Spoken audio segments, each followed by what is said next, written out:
네, 유평 시간입니다. 유명한 사람의 글이나 평론을 소개하는데 오늘 유명한 사람은 중앙일보 분석 기사인데 허정원, 박현준 기자 둘이서 분석을 한 겁니다. 제목이요. 이재명 묵비권을 위한 포석? 대장동 때처럼 또 검찰 진술서 공개. 검찰 진술서를 공개한 게 묵비권을 위한 포석이다 이런 얘기죠. 일단 그대로 읽어드립니다. 17일 검찰 소환 조사를 앞둔 이재명 더불어민주당 대표가 검찰에 제출할 백현동 개발 특혜 의혹에 관한 자신의 진술서를 전격 공개했다. 이 대표는 15일 자신의 페이스북에 이러한 한 푼 사익을 취한 것이 없고 한 점 부끄러움도 없으니 지금까지 그랬듯 소환에 당당히 맞서겠다고 밝히고 검찰 진술서란 제목의 문서를 첨부했다. 일종의 선제 공격인 셈이다. 이 대표는 위례 대장동 개발 특혜 의혹과 관련한 두 차례 조사를 받을 때 첫 조사 당일 A4 33쪽 분량의 서면 진술서를 언론에 사전 공개하고 검찰에 제출한 뒤 조사 과정에서 줄곧 진술 거부권을 행사했다. 당시 이 대표는 어떤 합리적 소명도 검찰의 결정을 되돌릴 수는 없을 것이고 검찰은 이미 결정한 기소를 합리화하기 위해 진실을 숨기고 사실을 왜곡한다며 저의 진술을 비틀고 거두절미하여 사건 조작에 악용할 것이라고 주장했다. 이번 진술서 공개도 진술 거부를 위한 포석으로 해석된다. 시점이 조사 당일에서 이틀 전으로 당겨진 게 다른 점이다. 이 대표 진술서는 업무상 배임 혐의를 구성하는 민간 개발업자에 대한 인허가상 특혜, 성남도시개발공사의 개발 참여 배제 등에 대한 반박 형태로 구성되어 있다. 이 대표는 성남 시절인 성남시 분당구 백현동 옛 한국식품연구원 부지의 용도를 자연녹지에서 준주거지역으로 한꺼번에 4단계 상향 조정의 특혜를 베풀었다는 의혹에 대해 식품연구원은 지방 이전 비용 때문에 부지 매각을 시도했는데 8차례 유찰되자 박근혜 대통령이 용도 변경을 지시해 국토부와 식품연구원이 용도 변경 요구를 했다고 주장했다. 그러면서 국토부가 협조 요청해온 날로 2014년 5월 21일과 같은 해 10월 1일로 특정했다. 이재명이 공개한 백현동 개발 특혜 의혹 관련 검찰 진술서를 중간에 이렇게 올려놨습니다. 그 진술서 밑에요. 또 기사가 이어갑니다. 100%였던 민간 임대 아파트 공급 비율을 10%로 줄이고 나머지 90%를 일반 분양 아파트로 공급할 수 있게 한 것이 특혜라는 지적에 대해서는 한국식품연구원이 2015년 12월 28일 민간 임대를 일반 분양으로 변경 요구했다.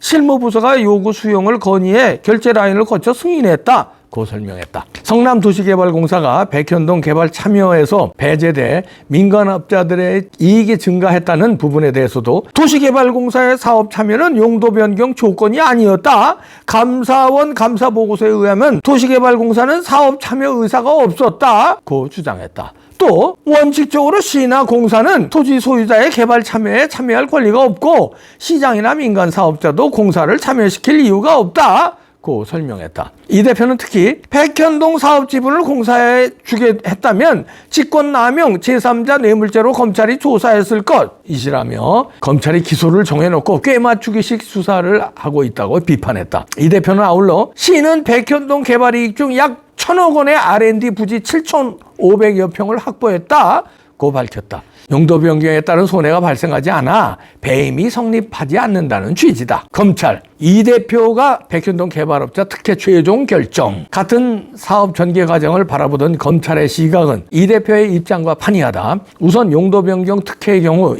이 대표 본인이 최종 결정했다는 게 검찰의 결론이다. 백현동 부지 용도 변경에 대한 성남시의 질의에 대해 국토부는 2014년 12월 다만 도시 기본계획은 도시의 장래 발전 방향을 제시하는 정책 계획임을 고려해 귀시에서 적의 알맞고 마땅한지 판단해야 할 사항임을 알려드린다고 회신한 바 있다. 검찰은 이미 이 대표가 2021년 10월 20일 국회의 경기도 국정감사에서 국토교통부 직무유기로 문제 삼겠다고 협박에 어쩔 수 없었다고 한 발언을 문제 삼아 허위사실 공표 혐의, 공직선거법 위반으로 기소해 재판이 진행 중이다. 검찰은 90% 일반 분양 전화한 것 역시 정바울 아시아 디벨로퍼 회장 현재 구속 기소의 부탁을 받은 로비스트 김인섭 씨 현재 구속 기소의 청탁에 따라 민간업자의 수익을 보존해주기 위해 내린 결정으로 보고 있다. R&D 용지 비율 확대 등으로 민간업자의 수익이 줄어들자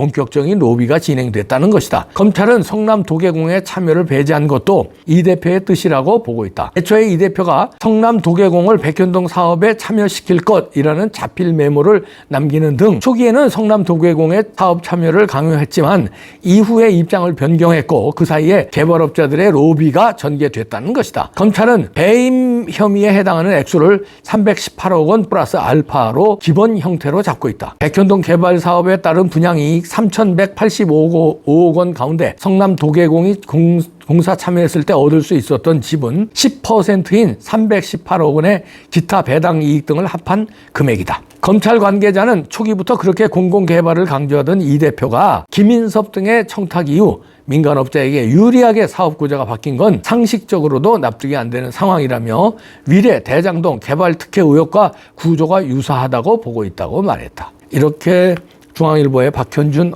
허정원 기자가 이재명의 이 진술서 요약본을 분석한 건데요. 이 진술서를 공개한 거 소환되기 이틀 전날 페이스북에 탁 공개하면서 이런 목적은 아마 묵비권을 하겠다는 포석으로 보인다는 거죠. 저도 그렇게 보이는데요. 지난번에도 묵비권 했고 이번에도 또 묵비권 할 거다. 그러면서 이재명은 뭐라고 그러냐면요. 자기는 당당하게 임하겠대요. 그리고선 당당하게 밝힐 걸 다 밝히겠다. 검찰이 또 뭐 자기를 탄압하려고 부르는데 당당하게 뭐 소환조사에 응하겠다.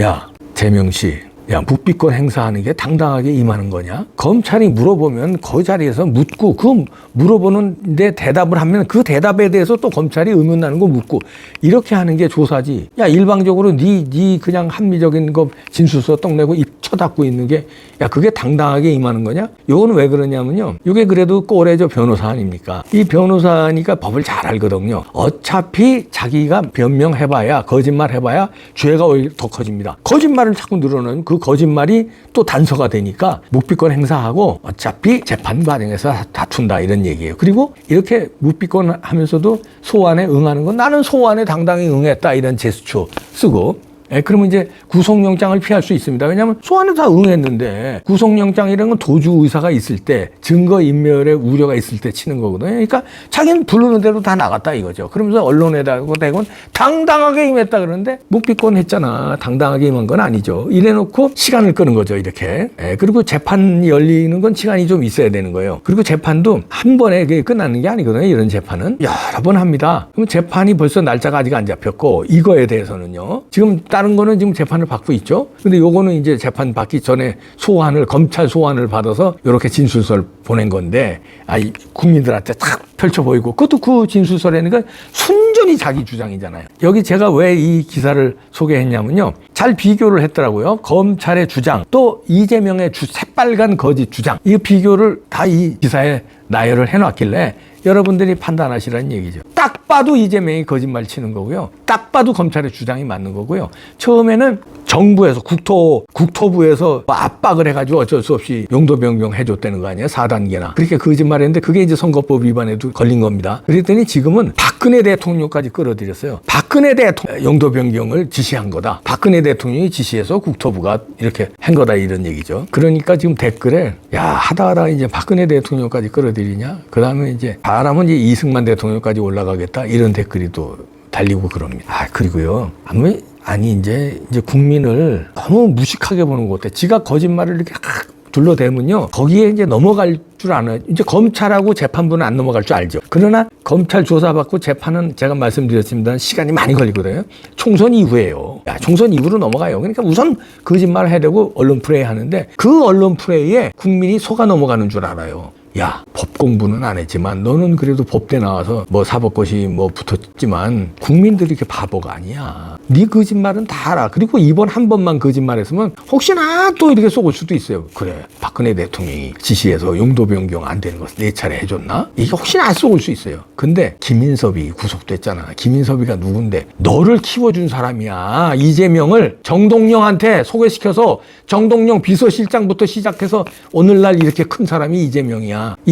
김인섭이한테는 이재명이가 꼼짝 못한대요. 성남에서는 다 알고 있는 얘기야. 그래서 이재명이가 허가방이라는 얘기예요. 이재명의 허가방은 김인섭이라는 얘기예요. 김인섭이 들고 들어가면 다 허가해 준다는 거야. 그게 백현동뿐만 아니고, 그게 뭐 다 있잖아요. 뭐 호텔 부지, 그 다음에 뭐 차병원 부지, 뭐 등등 뭐 두산 부지, 이게 다 말도 안 되게 용도 변경했다는 거 아니에요? 그 뒤에는 김인섭이 있다는 거 아닙니까? 김인섭이 구속됐어. 내가 없는데 왜 구속됐겠냐? 그러니까 이제 이재명의 이 오리발은 국민이 이제 안소가 넘어갑니다. 안소가 넘어갈 것 같으니까 이제 박근혜 대통령 끌어들이고 이러는데 진짜 치졸한 놈입니다. 아유 그만합시다. 앞에서 우리 마누라가 아유 그만하라고 손 흔드네요. 아유 그만해. 아유 치졸하고 더러운 놈. 감옥 빨리 보냅시다. 아주 징글징글해요. 아유 나 또 일어나지 말아야지. 또 큰일 납니다. 아유.